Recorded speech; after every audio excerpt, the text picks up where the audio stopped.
Sa pinakamataas na bahagi ng kabundukan ng Antique ay may isang baryo na halos hindi na napupuntahan ng mga tagabayan. Ang mga daan ay nilalamon ng damo at ang hangin ay laging may halong usok ng insenso at amoy ng tuyong dahon. Ang baryong iyon ay tinatawag na Sitio Lumangit, isang lugar na sinasabing pinamumugaran daw ng mga kakaibang nilalang na nag-aanyong tao. Isang araw ng Hunyo, dumating ang pamilya ni Mang Ernesto at Aling Mila kasama ang kanilang dalagang anak na si Rina. Namalagi sila sa isang lumang bahay na iniwan ng mga kamag-anak ni Ernesto. Ang bahay ay gawa sa kahoy na nara na may mga lumang bintana. Ito ay nakatirik malapit sa gilid ng gubat na tinatawag ng mga taga roon na lagusan.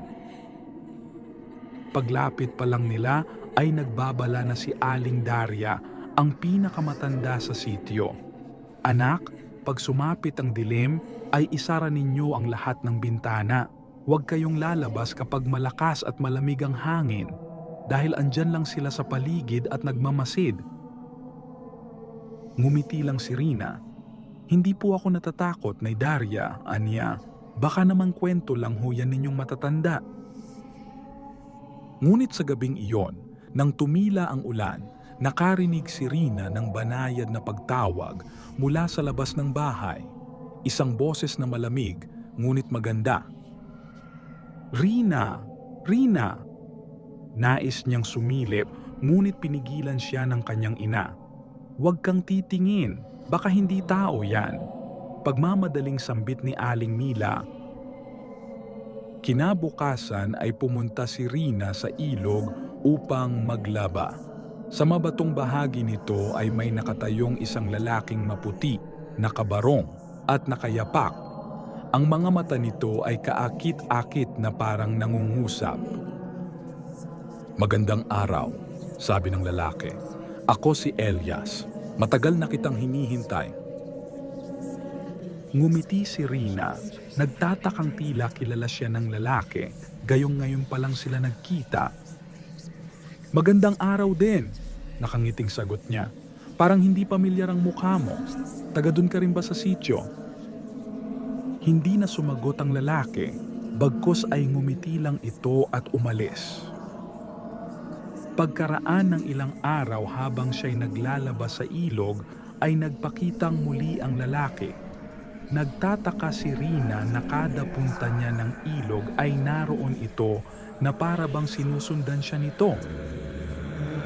Nagkwentuhang muli ang dalawa hanggang sa gabi-gabi na silang nagkikita sa ilog, nagkukwentuhan, nagtatawanan at tila napapalapit na sa isa't isa. Sa kabila nito ay unti-unti namang nagbabago si Rina. Pumapayat siya, namumutla, at tuwing bumabalik mula sa ilog ay amoy tabako at insenso ang kanyang katawan. Hanggang sa may napansin si Aling Daria sa bahay nila Rina. May mga bakas ng yapak sa tapat ng bintana na animoy papunta sa direksyon kung nasaan ang gubat.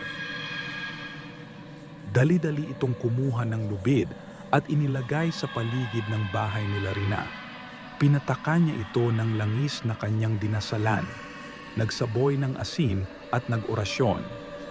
Ito ang magsisilbing proteksyon mo sa engkantong gustong kumuha sa iyo, wika niya. Isang gabi, bilog at maliwanag ang buwan, nagkitang muli ang dalawa, ngunit kakaiba na si Elias ngayon.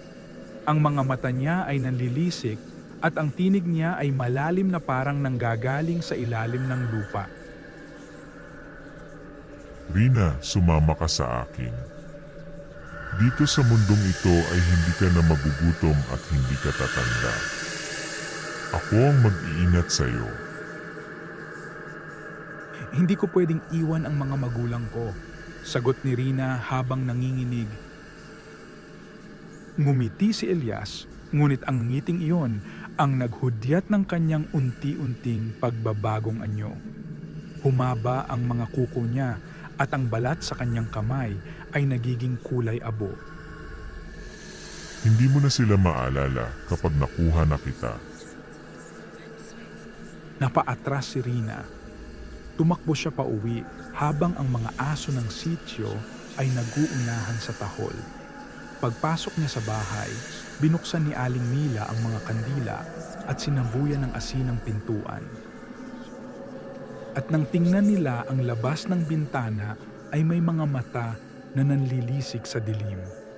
Kulay pula at nagliliwanag pag natamaan ng ilaw. Kinabukasan ay nagpunta si Aling Daria sa bahay ni Rina dala ang isang lumang aklat. Ipinakita niya ang isang lumang pahina na naglalarawan ng engkanto ng bundok. Isang nilalang na naninirahan sa pagitan ng gubat at ilog. Nangunguha ng kaluluwa ng mga dalaga upang manatiling bata ang anyo. Ang engkanto ay pumipili ng kaluluwa. Kapag nagustuhan siya ng dalagang bibiktimahin, ay kukunin niya ang kaluluwa nito sa pamamagitan ng halik. Pagsapit ng gabi at napakalakas ng ulan, pumutok ang mga ilaw at ang buong sityo ay nilamon ng dilim. Habang natutulog si Rina ay narinig niyang muli ang tinig ni Elias. Rina, halika dito sa ilog. Magkakasama na tayo habang buhay. Sa mga sandaling iyon ay parang may nagtutulak sa kanya. Tahimik siyang bumaba ng bahay at lumakad papunta sa ilog sa gitna ng malakas na ulan. Sinundan naman siya ng kanyang ama nang marinig ang pagbukas ng pinto. Sa pampang ng ilog ay nakita ni Mang Ernesto ang anak niyang nakatayo sa harap ng nilalang na ngayon ay wala ng balat ang mukha, mahahaba ang kuko at naglalabas ng itim na usok. Ibigay mo siya sa akin. Nang sa gayon ay hindi na siya magdusa. Sumigaw si Mang Ernesto at inihampas ang lubid na galing kay Aling Daria sa nilalang. Sa isang kisap mata ay nagliyab ang paligid at halos mahati sa gitna ang katawan ng nilalang dahil sa lakas ng pagkakawasiwas ng lubid. Narinig nila ang sigaw ni Elias, isang sigaw na parang hangin ng bagyo. Ngunit bago ito tuluyang naglaho, hinalikan niya si Rina sa noo. Kasabay ng pagbagsak ni Elias sa tubig, ang pagtila ng malakas na ulan. Si Rina naman noon ay nawala ng malay. Nang magising si Rina kinabukasan ay tahimik ang buong sityo. Wala nang bakas ng nilalang, ngunit sa kanyang noo ay may sugat na tila pinaso ng mainit na bagay. Lumipas pa ang mga taon ay lumipat na sila sa bayan. Ngunit tuwing bumabalik si Rina sa lumangit upang mag-alay ng bulaklak sa ilog, ay naririnig pa rin niya ang bulong ng hangin. Muli tayong magkikita, Rina. Sabi ng matatanda sa sityo Lumangit, kapag nakarinig ka ng tawag mula sa ilog sa kalagitnaan ng gabi, huwag mong sagutin, sapagkat ang unang pangalan na mabanggit mo ay siyang kukunin ng engkanto. Anong pangalan mo?